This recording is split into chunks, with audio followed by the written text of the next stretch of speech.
আজকের লাঞ্চ মেনুতে আছে কপি পাতা বাটা আর করব বাঁধাকপির তরকারি আর ওই পোয়া ভোলা যে মাছ সেটা করব সর্ষে বাটা দিয়ে মানে ভোলা মাছের ঝাল সর্ষে বাটা দিয়ে।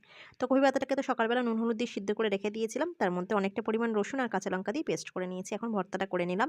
আর আমার ঘরে প্রায় দিনই আমি করে থাকি কপি পাতা বাটা বিট ভর্তা, কারণ এগুলো ছিলে আমার বর আমি নিজেও খেতে খুব ভালোবাসি, তাও এখনও এই সিজনে এখনও পর্যন্ত বিট ভর্তাটা করা হয়নি।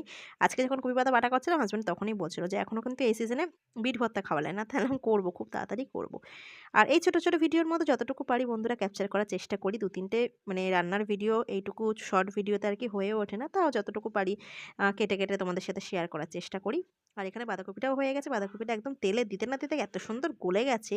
তো একটা ছোট্ট রুই মাছের মাথা এনেছিল সেটা দিয়ে বাঁধাকপির তরকারিটা করলাম। কপি পাতা বাটা তো হয়েই গেছে, আর করে নেব ভোলা মাছ।